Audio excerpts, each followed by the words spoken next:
10 second, 5 second,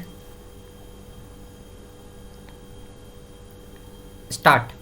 Now I come to this governing clause which I just referred to with regard to the second 5-year plan, namely that the second 5-year plan should be based on the physical needs of the people.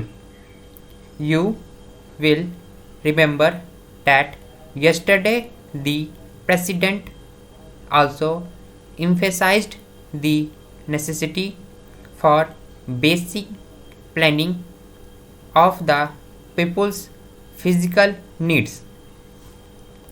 Our first 5-year plan was based on the data and the material we had our disposal, as well as things that were actually being done at the time. Take these big river valley schemes. All these things were done at the time, and we had no choice but to continue them. We had to expect what had been done.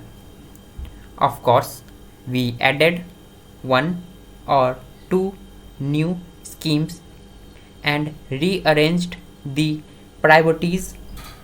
That is to say, our plan was largely based on the finances available and consisted in taking up those schemes which were most useful, but it was limited planning, not planning in the real sense of the word. The conception of planning today is not to think of the money we have and then to divide it up in the various schemes, but to measure the physical needs, that is to say, how much of food the people want, how much of clothes they want, how much of housing they want, how much of education they want, how much of health services they want, how much of work and employment they want, and so on. We calculate all these and then decide what everyone in India should have of these things. Once we do that, we can set about increasing production and fulfilling these needs. It is not a simple matter because in calculating the needs of the people, we have to calculate on the basis not only of an increasing population but of increasing needs.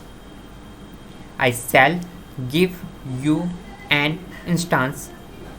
Let us take sugar.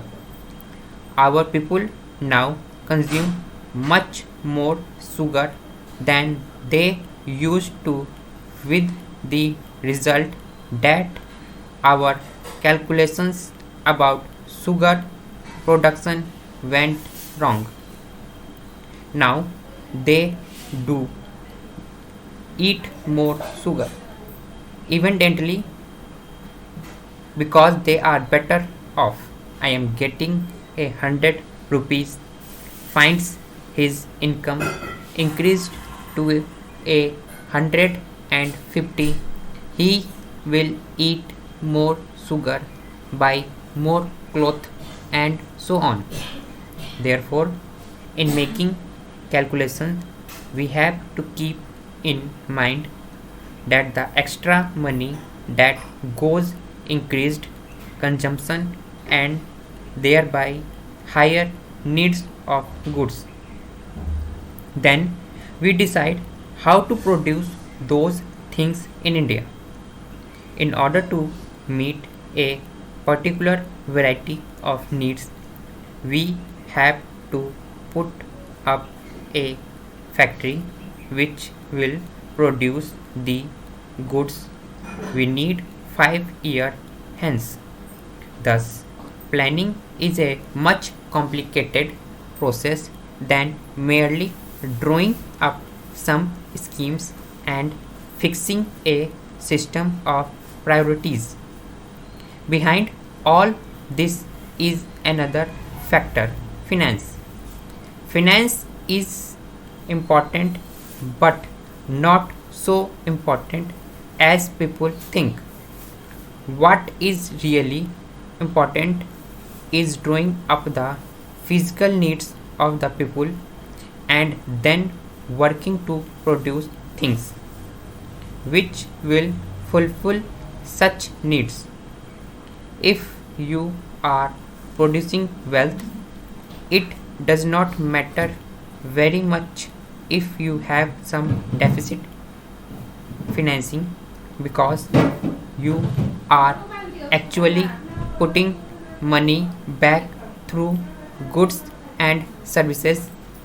Therefore, it does not matter how you manipulate your currency so long as your production is also keeping pace with it.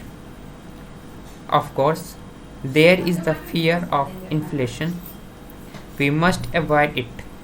But there is no such fear at present in India. On the other hand, there is a deflation. Nevertheless, we have to guard against inflation. We have to produce the equivalent of the money pumped in. Sometimes there is a gap between investment and production when inflation sets in.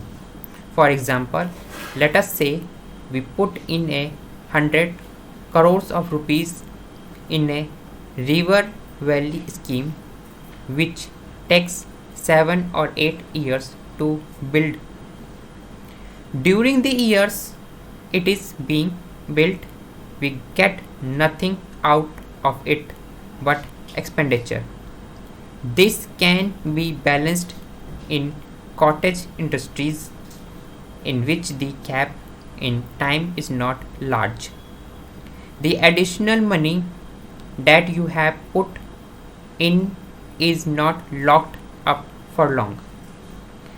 Therefore, in planning, we have to balance heavy industry, light industry, village industry, and cottage industry. We want heavy industry because without it, we can never really be an independent country. Light industry too has become essential for us. So, has cottage industry. I am putting forward this argument not from the Gandhian ideal, but because it is essential in order to balance heavy industry and to prevent the big gap between the pumping in of money and production. But production is not all.